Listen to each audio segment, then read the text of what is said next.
Alright, so this video is going to be about how a camera can change your life. Now, it doesn't have to be a camera that looks like this. It could be a camera that's bigger than this, smaller than this, older than this, newer than this. That camera's from like 2008, so if you're doing a camera nowadays, or if you're getting a camera nowadays to do stuff, it might be newer than that one. But anyway, don't think of the point so much as the camera, but think of cameras generally as a tool. So why can a camera change your life? Why could a camera change my life? Now, at the end of the day, there's a lot of things, a lot of factors in what can change a person's life. Is that fair to say? But why specifically can a camera contribute to changing a person's life or circumstance? So, in the modern day age that we live in, where so much is online, so much is on the internet, many things, to some degree, involve video or images. But it's fair to say that when it comes to content creation, it's at least a lot to do with video for a lot of content out there. Not necessarily all content, but for a lot of content creation, especially on many of the social media platforms and YouTube and stuff like that, it's usually video or video centric. Again, not the only type of content, but probably often video. So, how can a video or image be captured unless you use a camera? Because as far as I understand, you cannot capture an image without a camera. You cannot record a video without a camera. Whether, I don't have my phone with me, but whether it's a phone, whether it's a proper camera. I do have my phone with me, but I think it's back there, but you get the point. So whether it's a phone, whether it's a proper, more proper looking kind of camera, it's all cameras capturing an image, whether it's a video, whether it's a photo. And so how can that change a person's life? What I've been getting into more kind of recently, or listening to more, is this kind of cycle of how you can make content for free that provides value, and then through that you can make money. You might say, well, how does that... It's fair to say, how does that work if you're doing it for free? Well, because it doesn't end with just that factor, right? So think of it like this. If you use a camera to make content on any platform, but let's just use YouTube because that's the one that's most relatable to me. If you use a camera to make content on YouTube, I'm going to turn on some lights here. It's getting dark. If you use a camera to make content on YouTube, and you build an audience of people that watch your stuff, is there any way that you could monetize that viewership or attention? As soon as you use terms like that, people might start to think, well, that sounds kind of slimy. It's like the slimy business speak stereotype stuff, right? That's a fair thing to think, or a fair thing to understand it from that perspective, or to see it that way, fair enough. Because especially if somebody doesn't come from any kind of business background, there's probably a decent amount of negative stereotypes around business and sales, right? But if you are the person doing it, can you set the tone for whether it is inherently a good way of doing it or a bad way of doing it? Like, just because there have been other people that have done it badly doesn't mean that you have to do it like they did, right? Doesn't mean that you have to behave badly in your business practices and in what you offer as a product or service. So essentially, if you can grow an audience by ideally providing free content that is valuable or interesting, or that people like to watch, just something that people like to watch and that is watchable. If you make content and grow an audience around that content, then now you have this group of people, or you have this attention, you have this viewership. Is it possible that some way, somehow, you could do something to earn an income from that viewership? Is it possible that you could monetize? Again, we use that phrase, monetize that audience or monetize that viewership. So one thing that people might be a bit more familiar with when it comes to YouTube is monetizing it via ads, right? So YouTube ads, so YouTube monetization, right? However that process exactly works, where, ads run, before or during your videos, or what I assume you can set where the ads play, however that works. Anyway, you can monetize via having advertising in your YouTube videos, right? Or whatever other options exist for other platforms, but I'm not really an expert on any of that. I'm not an expert on YouTube stuff either. But anyway, you could either have these ads that run throughout the video or at whatever point in the video, or you could also have other things that bring in some sort of revenue, right? So how does that work? So even if you listen to, there's this guy, I think his name is David Boland on YouTube, that I've been listening to a little bit lately, and he talks about, in one video I think he talked about how he doesn't, you kind of get the impression that he doesn't make a whole lot off of his actual YouTube channel. It's less than $3,000 a month, and for some people that might be a lot, right? But for so he was probably using the metric in US dollars, which would be probably considerable for some people, but let's say it's in Canadian dollars, because that's more of a familiar frame of reference for me. Now, $3,000 or around $3,000 a month in Canadian dollars, that's probably okay, but depending on where you live and if you have a family and stuff like that, or whatever your expenses are, it might be kind of tight if you're the only income earner. If you have two people earning $3,000 a month, you might be in a better situation, right? But $3,000, let's just talk about in terms of it not being a huge amount of money. I don't know if it is $3,000 that he was referencing. If you go and watch his videos, maybe it was less than $3,000. Again, probably the metric is USD, which would be more Canadian dollars than $3,000 Canadian. But anyway, so all that to be said, he describes it as YouTube AdSense giving him a pretty small amount of his monthly income. And the rest of his monthly income comes from another avenue, right? So he makes, I think, I'm going to say that he makes $20,000 a month, because in one video he talked about, I think, hitting his first $20K month. When he made this video, I don't know if it was very far after the fact or around the time that it happened, but regardless, he's had at least one $20K month. Maybe he does consistently $20K months. I'm not 100% sure on it, but regardless, at some point he hit a $20,000 month, right? Let's assume the metric is US dollars. I can't confirm that, or I'm not going to right now because I'm not going to take up my phone, but anyway. So how did he do that if the YouTube AdSense is such a small amount compared to that total $20,000? So as far as I've heard, what he does is he offers, I think, some sort of course, as well as I think he does coaching, right? And I recommend watching his stuff because it seems pretty good, or at least some of it anyway. And there's other people on YouTube that talk about stuff like this too, like Max Perzons, I think I assume that's how you pronounce his name.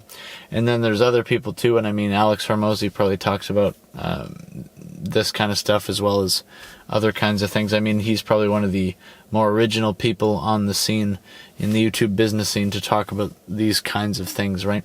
But anyway, so what's all this mean? Because maybe some of those names you don't like, but regardless, let's just look at the simple things that are happening here. So you get an audience, ideally or potentially by making free content that does something the term that these people, or at least one of these guys uses is provides value. So you make free content that provides value to people somewhere, and you build an audience around that, right? So around that free content that provides value to probably a certain group of people. I think David Boland talked about something about like how you would, I don't know if you use the term niche down, but it's essentially like don't go too broad. And you might think, well, wouldn't the more be the better? And it's like, but the broader the audience is in some cases, he talks about like the quality or what's like a quality viewer. I think I could be messing up what he said or paraphrasing, but essentially a lot of this stuff comes from people like David Boland on YouTube. And essentially, like, think about it like this. If you are hitting a very wide audience, he describes how you might not, essentially I think you might not have a lot of serious people that would be willing to look to buy anything that you're selling, right? Now, whether it's like a product, service, course, coaching, whatever it is. And right away you might be like, well, like, what could I sell? I can't sell anything. How could I coach anybody? I'm not an expert. And depending on the topic, you might be right. But at the same time, is there something that you know, at least a little bit well, that you could teach somebody else who doesn't know anything about it? And again, this is a lot of stuff that David's talked about. A lot of this stuff is kind of coming from his videos or being paraphrased. But how I will kind of brand all of this is in the context of how simply a camera can change your life. Now, all of the things I'm just saying now is kind of the formula or the nitty-gritty to how it would actually work.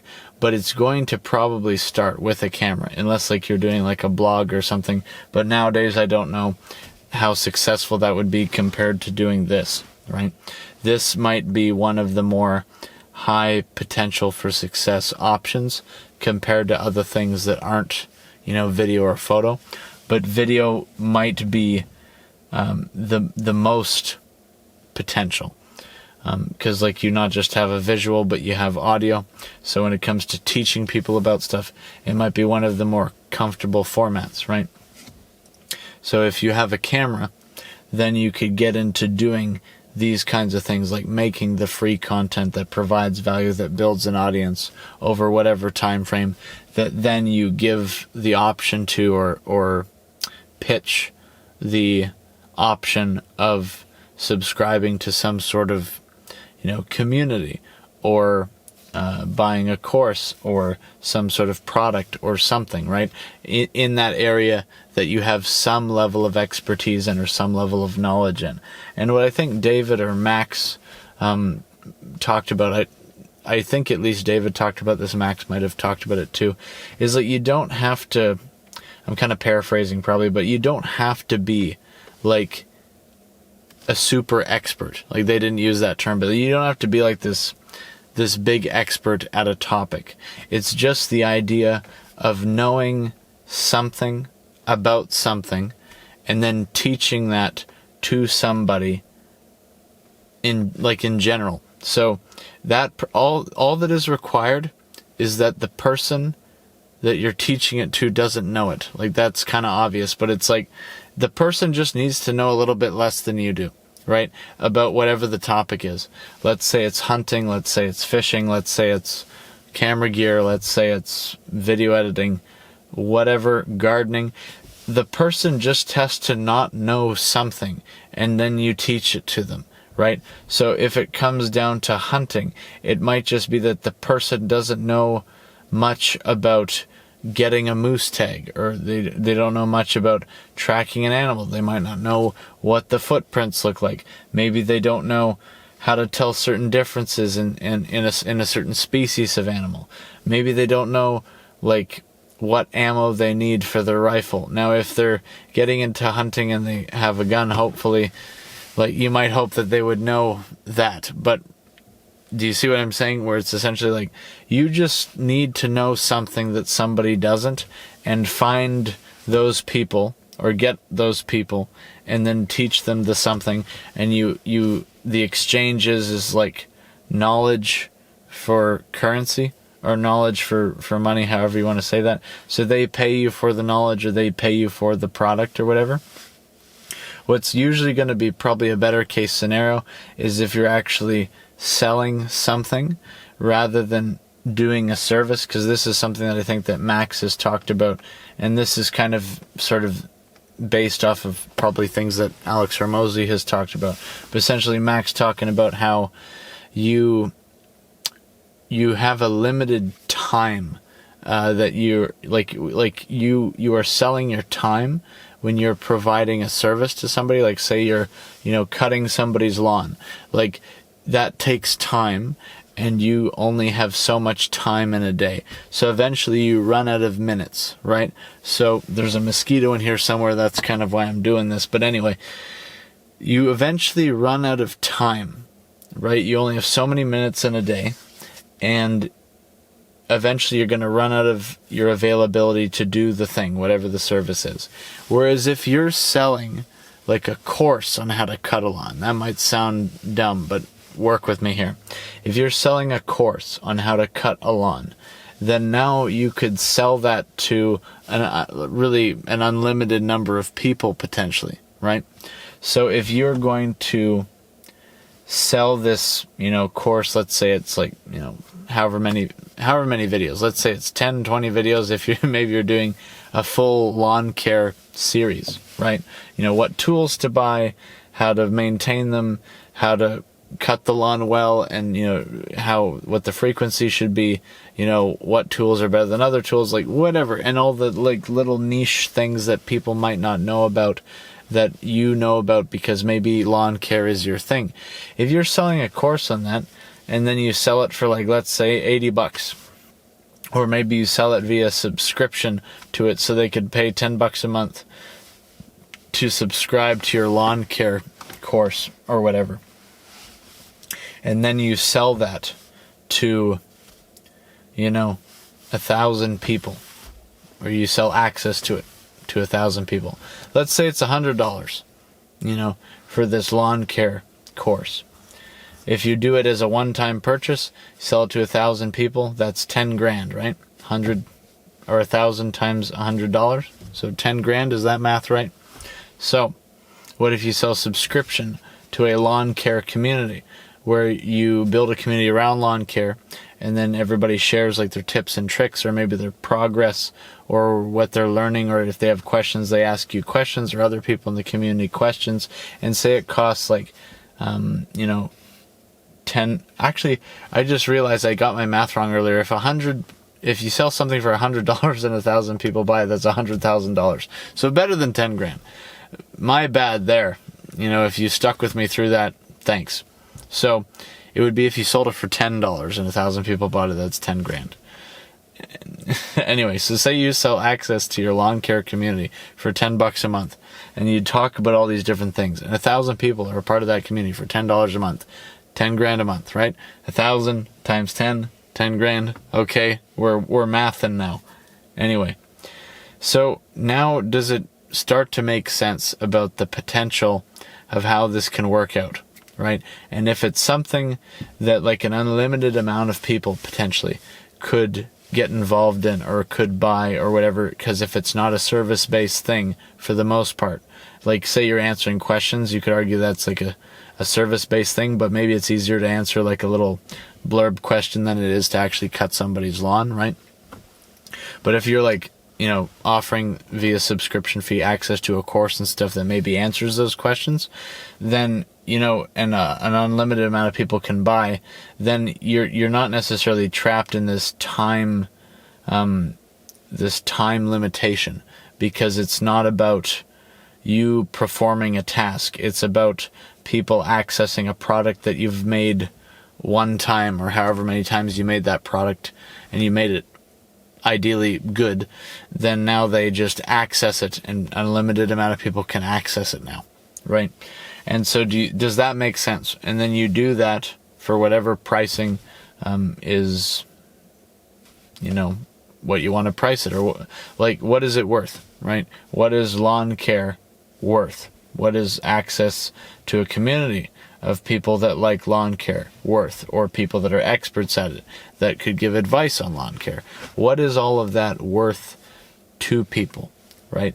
Maybe it's something else, but I'm on the lawn care thing right now. But anyway, so once you have something like that set up, and then you drive your traffic from your free content, right? So you're making your free content, and then you take those people, or you encourage, or whatever. Maybe it's just like, hey, I have this community link in description, and then they are like, sure, I wouldn't mind checking that out. Or maybe like, because how Max and I don't know if David describes it this way, but I think Max and probably Alex Hormozi describe it this way, where you build trust with people, and then, or you build, maybe you could say like you build good reputation with people. Like if you make good free content, and then they're like, you know what, this guy has given me some great stuff. Then it's like, he's doing this course, and I like this guy. I like the stuff he does. He makes good stuff. I'm gonna check out this course that he made. And you built up a reputation with you, or some sort of whatever you want to call it, from your free stuff, that now maybe they want to check out your paid stuff. And so then, and it's like, it doesn't have to be slimy. Like, just make something that's good, and then tell people about it. And, like, you decide how you tell people about it. People can try to do all their, scheme, business speak, whatever, or try to, like, people can try to deceive people, or you could just, like, be honest. Like if you do lawn care videos on YouTube for free, and it's like, hey man, if you want to learn more about lawn care and join a community, if you have questions you want to ask me, my community link is in the description. It's $10 a month. Feel free to check it out. If you just say that and they like your stuff, is it unreasonable that some people might just be like, yeah, I think I'm going to check that out. This seems all right. Like maybe it is just what you make it. Maybe it just doesn't have to be scam because you don't make it a scam, right? Because like, how many of us are used to this sort of 9-to-5 regular job stuff, and then maybe we also think that all of the business stuff always has a catch, or it always feels slimy or schemy, or like you're doing something kind of wrong, or whatever the icky vibe is with business stuff. And it's like, maybe ask yourself, like, does it have to be that way? If you do it, maybe it just doesn't have to be that way if you choose to do things ethically, and legit and everything. So just do it legit. Just do it properly. Just do it good, right? Good grammar there, right? So, what is a way that you could do this? So I talked about this before in another video, but essentially the pipeline that Max Perzon talks about.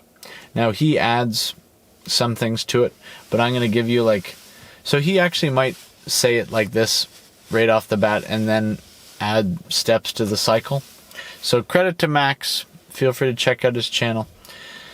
There's some interesting stuff on there. But anyway, or I think there's some interesting stuff on there. Anyway, so essentially the cycle is that, you do the free content via social media or whatever platform. So I talked about YouTube. He also talked about YouTube, I believe. So you make YouTube videos for free. Obviously, we make YouTube videos. That's the free stuff. You make YouTube videos about a thing, and it's free. People access this free stuff. Just make videos that provide value for free. And then, so even the guy that runs this site has talked about how people on YouTube, or at least some people, or maybe a lot of people that do it via YouTube, just put the link in the description and link in bio on their YouTube channel, I think, if I'm remembering correctly. And what is this link? This link is to a platform called Skool. Skool is how you spell it, right? So essentially, you would make a Skool community around this topic that you're making your YouTube content about. So if it's lawn care, you'd make lawn care videos for free that, provide value or whatever. You make this stuff, then you put your Skool community link in the description.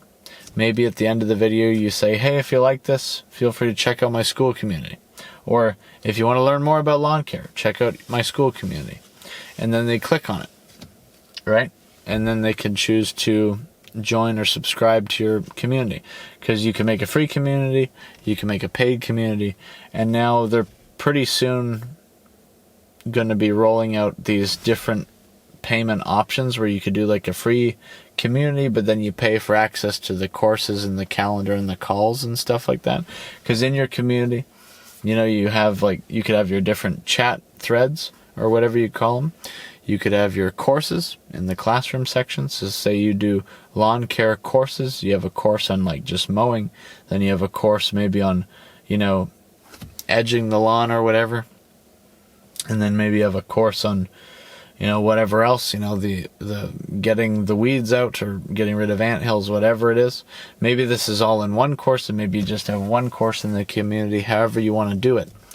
But you have the courses or whatever you want to have in there, and then you can do a calendar of events, I believe, and then you could do calls with people in your community. So say you want to do like, essentially, I haven't done one, but how I assume it works is it's like a live stream where people hop in and you talk about stuff, you know? So, you know, we're going to do a lawn care community call on Saturday at 1 p.m. Eastern Standard Time. So hop on then, guys. And then they hop on the call, and then you talk about lawn care for like however long. People ask questions, people maybe talk with each other, however that works, and whatever people do in the calls. And then you know, can answer questions. Maybe you have a thread that says, you know, help, and then say, okay, how do I fix my lawnmower? This is the issue. And then you answer the question. Or maybe community members that you have in your community, maybe they contribute to helping each other and to answering the questions, right? Maybe you have admins in your group that help with answering questions or whatever. Maybe you post exclusive videos there that you don't post on YouTube. Maybe there's like however you do it, right? But you have your community on Skool around a topic. And you could subscribe to either the hobby plan on Skool, which is, I think it's like $9 a month. It's like $9 or $10 a month, I believe, USD, right? US dollars. It's like $9 or $10 a month, something like that. Or you could go for like the Skool Pro plan or whatever. The one that's not the hobby plan, the standard plan, which is 100 USD a month. There's some differences between those two plans, but you could just start with the hobby plan for like $9 or $10 a month, right? So quite cheap, and you can do a lot of stuff in Skool on its own without having to get any other tools or softwares or subscriptions. So, and eventually, as far as Alex Hormozi gave the impression of, is eventually, apparently, you'll be able to do literally everything in Skool. It's not yet at that point, I don't believe, but eventually you'll be able to do apparently literally everything that I assume that you need to run your, you know, online education business or whatever. So, and if you watch Skool News on YouTube, you know, SKOOL News, that YouTube channel, they talk about kind of their progress and stuff like that. It's reasonable to say that even if you don't think that Skool is the best platform for online education and communities right now, it might be reasonable to say that it will be, potentially, right? Because if you listen to how they talk and what the roadmap is and stuff like that, and what Alex said at the most recent Skool Games conference thing, yeah, because the Skool Games is this thing that they run. Anyway, I'm not going to get into those details, but they had like this meetup with the winners, and this is where Alex talked about how eventually you'll be able to do literally everything in Skool. And so when you hear all this stuff, it kind of gets you to realize that the level of effort that they're putting in to making this possibly the best option to do this kind of thing, right? And so if that's their mentality and their work is making this platform like the best platform to do this, and I think it's like they say, like the best and the cheapest, or there's like three things that's in their slogan or their goal or whatever for this platform. And so if that's the kind of commitment, then even if you don't think it's the best place to do this now, it might very well be in the future. So, and for like $10 a month or $9 a month, whatever, it's like, is there very much to lose? Just don't order coffee twice a month or 4 times a month, however expensive your coffee is, or whatever you spend $10 a month on. Just don't spend $10 a month on something, and then instead use that to pay for your school subscription, your 10 USD or whatever. And then, YouTube is free to upload stuff to, so just do that. And so then I'm going to bring all this back to the camera, right? So this all is going to start to some level with the camera, because in order to make content for YouTube, specifically YouTube videos, right, you're going to need a camera, right? Now, whether it's your phone, whether it's a more dedicated camera, you're going to need a camera. And a camera that can record audio, which is going to be probably most of them, but to varying degrees of quality. Regardless, you're going to need a camera to then start doing all of this that I've just kind of described here, and that other people, like I said, have talked about these kinds of things in the cycle of making the free content and then directing them to your paid stuff, right? And then leave it up to you could choose how you want to go about this. You could be more passive about it, or maybe you could be more like sales pitch, whatever, about it. But if you choose to just be casual about it and just kind of say, yeah, I have this thing, feel free to check it out if you want. If you choose to go that way about it and just kind of, let the audience decide with that kind of passive comment that you give at the end of your videos, if they want to check out your paid stuff, right? And you could maybe choose how much you want to make it like a course thing versus like a coaching thing or whatever. And maybe it depends on the kind of thing that you're doing. But again, find something, a skill that you have or something that you're knowledgeable about, and try to figure out a way to see if you could make content on YouTube about that, and then monetize that knowledge or monetize the access to you regarding that topic and knowledge about it, right? So because I think David Boland is more along the line of not selling the content to people, but providing all of the content for free. And then I think he talks about it's the access to you that you're selling, right? Via the coaching or whatever he talks about. So feel free to check out his videos for probably a better description of what he's talking about. But anyway, so again, bringing it back to the camera, you're going to start with filming stuff with a camera, right? At least for the most part, depending on what you're doing, you're probably going to be filming stuff with a camera. Maybe you're doing more stuff on the computer, and maybe you're capturing your desktop screen and technically filming that via your computer itself. So then in that case, maybe you wouldn't use a camera. But if you want to add a little bit of extra, value to it or whatever, maybe you would have a webcam of like your face while you're doing the stuff on the computer, like say you're teaching programming or something like that. Maybe you'd have that webcam, and you could argue that maybe makes it a bit more personable because they're actually seeing you, the person that's teaching them about the stuff, and not just hearing your voice as you're doing it. But anyway, so where should you start when it comes to getting a camera? That's maybe more of where I loop this back to what I do. I am talking about cameras, right? I'm talking about camera gear on this channel and stuff like that for the most part. And then I have a Skool Community that is called Camera Talk, right? And so the main emphasis is on the camera gear itself, because this is something that makes a good bit of sense to me. I find that cameras and stuff like that, it kind of makes sense to me. And so then I could maybe teach other people a thing or two about cameras. So if you're looking to get into doing this content creation to school pipeline or cycle or whatever you want to call it, strategy, to try to earn an income online, then one of the places you could start with is filming stuff with a camera. And if you don't know how to do that, feel free to check out my Skool Community, look at the courses that I have about camera gear, and ask any questions you have about camera gear or filming or whatever in my Skool Community. And then we can go from there. And then if you want to also make your own Skool Community to kind of go through this cycle or this process or strategy of doing this, this thing for yourself of making money online or having your own little kind of education business, then you could also make your own Skool Community, choosing like the hobby plan or whatever you want to do. And I'll put my affiliate link in the description to sign up for Skool. I'll put that link down there as well, so you could just click on that. And then, I'll be transparent with you.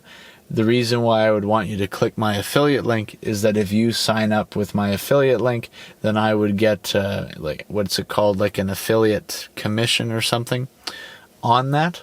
So essentially, I think how it would work is, say you pick the hobby plan and say it's $10 a month. I think I would get 4 of the $10. So Skool would get, I believe, $6. I would get $4 per month for your subscription to Skool, as long as you're subscribed, as far as I understand. And then if you were to upgrade to like the proper standard Skool plan, that's $100 a month, I would get 40 of the $100. And then Skool would keep like 60 or whatever of that $100, if I'm understanding that correctly. So that's how I benefit when it comes to the affiliate link. You don't have to use my affiliate link, but if you want to, I'll put it in the description. If you want to learn more about cameras, to start on this journey of kind of maybe getting a bit more familiar with content creation, or what's the best way to say it? If you want to start this journey of content creation and starting to make stuff, and maybe you want to use something more than your cell phone, maybe you want to use something that has a bit more of a specific use case, more of like the quote-unquote proper tool for the job, you could just use your phone. But you could also make the argument that maybe if you take my camera courses and stuff, maybe that will help even with you using your phone to make videos, because there's a lot of there's similarities between if you put your phone in manual mode for video and between like a camera's settings in manual mode for video. Like there's going to be some similarities in how things work. So just if you even just decide to stick with your phone, you might still get some value out of my Skool Community, because again, we're talking cameras, right? So cameras could have applications to whether it's like a phone camera or something like a DSLR or a mirrorless camera, etc., right?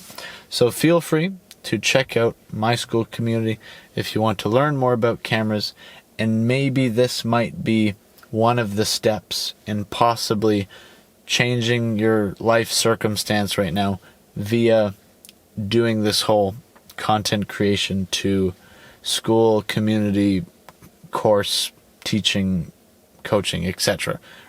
And it doesn't have to be, you don't have to do something about cameras. You could do something about lawn care, hunting, fishing, gardening, whatever. There's a pickleball community on Skool that's seems to be making a lot of money per month, right? And maybe you don't care about making a lot of money. Maybe that's not the thing, and it's not a guarantee.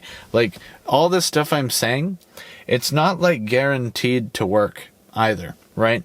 But it's just the idea that like if you put in the time and effort to do something, and ideally do something that is good, there's possibility that it could work out. Right? Like even for myself, I'm not currently in a, I'll be transparent with you right now. I am not currently running a successful Skool Community. Would I like to? Yes, definitely. I am just in like the beginning process of trying to do that, right? Doing the stuff that I'm doing right now. But if you want to still learn some of the stuff that I may have to offer you about cameras, and then you joining my community kind of helps me in what I'm trying to do with this, and then maybe the stuff that I offer you helps you in what you're trying to do with this whole school thing. So there might be like kind of a mutual, what's the word? We both can maybe benefit from what's happening, right, with the school community and the information, and you subscribing to my community and me teaching you stuff that might help you with building your community or your content that then brings people to your community, or making your coursework or your course videos, I should say, your course videos for your community, stuff like that. Does that make sense? So it's one of those things where there was this line that I heard a while ago that somebody used to describe Joe Rogan. Now, maybe you don't like Joe Rogan, but at least hear me out with what the quote was, or the line, or whatever the guy said. The guy was talking about Joe, and he said something along the lines of, Joe has this perspective that we can all eat, right? Because sometimes there might be this mentality. A lot of people, I think, refer to it as a scarcity mentality, where it's like there's not enough for everybody, so it's kind of like a winner take all, or crabs in a bucket, pulling each other down to try to, or you're trying to, get up the ladder and then you pull the ladder up behind you, or whatever the proper way of describing it is. But like the scarcity mindset that there's not enough for everybody, and so we gotta every man for himself kind of thing. But then there's more of what I think is called an abundance mindset, and a lot of people might describe this different ways, but how I'm gonna kind of go about describing it is in the context of what the guy was saying about Joe, where Joe is like, we can all eat, like there's enough for everybody. Now, I can't confirm if there actually in this world is enough for everybody, because I'm not like an expert on, economics and everything else, and if it's possible for absolutely everybody to succeed and eat, quote unquote.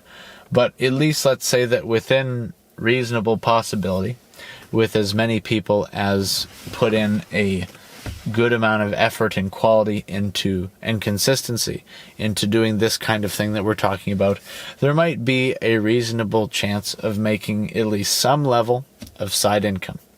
And at least some level of side income might be more preferable than where you're at right now, if money is tight or whatever. And the nice thing is that the risk is pretty low. Again, it's like $10 a month. Right? And so say you want to subscribe to my Skool Community to learn about the camera stuff, or to learn more about cameras, to maybe help you in you doing this kind of process. That's only right now an additional $10 a month, because right now my Skool Community is $10 a month. Right? And I'm doing a 7-day free trial as well. So for the first 7 days, you could just hop in there and learn stuff or ask questions, and not even, as far as I understand, your card is not even charged yet. So you could just 7 days for free, just ask questions, or, watch the courses and stuff like that. So, and then after that, then you're just paying just $10 a month. So then you have $20 a month in total at trying to do this process that could maybe possibly change your life, right? And a lot of this changing of your life, possibly, I'm not going to make guarantees here, is just that it could be a possibility. Right, depending on how you do things or how things go, or if you stick with it and make good stuff. But a lot of this might just simply start with a camera, right? With using a camera to make stuff that provides value, and then also maybe using a camera to make premium stuff that people go and pay for after they watch the free stuff that provided value.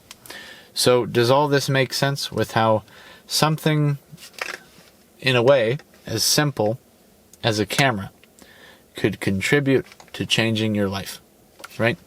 Again, not a guarantee, but is it possible that, given the things that I've said right now and that other people have said similarly, that if this stuff is done and done well, that it is possible that it could change your life situation, right? Again, not a guarantee, but is it possible? If this possibility interests you, my Skool affiliate link is in the description, and my Skool Community link is in the description. If you want to check out content that goes more in depth on kind of that making money online stuff and the cycle that I talked about, or whatever, the kinds of people that I would recommend you watching if you're interested in the business side of it is Max Perzons, David Boland, and Alex Hormozi, and there's probably other people as well. I also recommend you watch Skool News. That's some pretty good stuff too. And that's just free stuff on YouTube, right? So, if I've given you something to go on here, it's up to you now. No pressure. If you want to do it, feel free to give it a try. If you don't, thank you for watching this far. Have a good one, guys.